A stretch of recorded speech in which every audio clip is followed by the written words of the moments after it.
ലോകത്തിലെ ഏറ്റവും നീളം കൂടിയ തേക്ക് എവിടെ സ്ഥിതി ചെയ്യുന്നതെന്ന് അറിയോ? നിലമ്പൂർ തേക്ക് മ്യൂസിയത്തിലുണ്ടോ? ഇതറിയാത്തവർക്ക് വേണ്ടിയിട്ടാണ് ഞാൻ പറയുന്നത്. എന്നാൽ ഇതുപോലെ തന്നെ നമ്മുടെ നാട്ടിൽ തന്നെ ഏറ്റവും പഴക്കം കൂടിയ തേക്കും ഉണ്ട് കേട്ടോ. ഇത്രയും കാലം എനിക്കത് അറിയുന്നുണ്ടായിരുന്നില്ല. നമ്മൾ പറമ്പിക്കുളത്ത് പോയപ്പോഴാണ് നമുക്കതിനെ പറ്റി അറിവുണ്ടായത്. പറമ്പിക്കുളം ടൈഗർ റിസർവിലാണ് അതുള്ളത്. ആ തേക്കിന്റെ പേരാണ് കന്നിമാര തേക്ക്. ഇത് 7 അടിയോളാണ് ഇതിന്റെ വണ്ണം മാത്രം വരുന്നത്.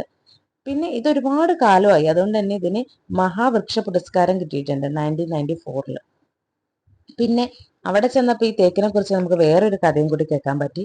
പണ്ട് ബ്രിട്ടീഷുകാരുടെ കാലത്ത് ഒരുപാട് സാധനങ്ങൾ അവിടുന്ന് അടിച്ചു മാറ്റി കൊണ്ടുപോകാൻ നോക്കിയ സമയത്ത് നമ്മുടെ ഈ മരവും മുറിക്കാൻ നോക്കി എന്നാണ് പറയുന്നത്. ഒരുപാട് മരങ്ങളും അത് ഇതൊക്കെ അവിടുന്ന് കൊണ്ട്, അങ്ങനെ ഈ മരം മുറിക്കാൻ നോക്കിയ സമയത്ത് ഇതിന് ചോര വന്നിട്ട് അവർ ഭയന്നിട്ട് ആ ശ്രമം അവിടെ ഉപേക്ഷിച്ചു പോയിന്നും പിന്നീട് അവിടെ ഉണ്ടായിരുന്ന ആളുകൾ ഇതിനെ ആരാധിച്ചിരുന്നു.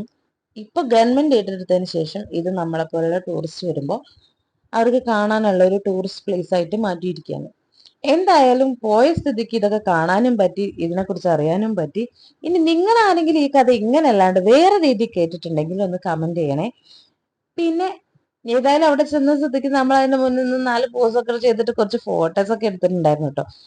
ഇത്തരം അനുഭവങ്ങളും ഇത്തരം കാര്യങ്ങളൊക്കെ നമ്മൾ ഇങ്ങനെ പോയാൽ തന്നെ അറിയുള്ളൂ കേട്ടോ. ഞാൻ ബുക്കൊക്കെ നോക്കിയിട്ട് ഇങ്ങനെ പഠിച്ചിട്ടൊന്നും ഈ കാര്യങ്ങളൊന്നും പഠിച്ചിട്ടില്ല. എന്തായാലും അവിടെ ചെന്നപ്പോ ഇതൊക്കെ കാണാൻ പറ്റി.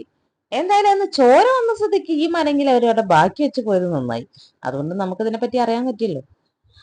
അപ്പൊ നിങ്ങൾ ആരെങ്കിലും ഇവിടെ പോവുകയോ ഇതിനെപ്പറ്റി അറിയുകയോ ചെയ്തിട്ടുണ്ടെങ്കിൽ കമന്റ് ചെയ്യുക. പിന്നെ വീഡിയോ ഇഷ്ടപ്പെട്ടിട്ടുണ്ടെങ്കിൽ ചാനൽ സബ്സ്ക്രൈബ് ചെയ്യുക, ലൈക്ക് ചെയ്യുക.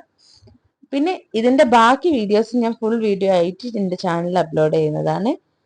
അപ്പൊ പുതിയൊരു വീഡിയോ ആയിട്ട് വരുന്നതായിരിക്കും. Tata bye bye, see U.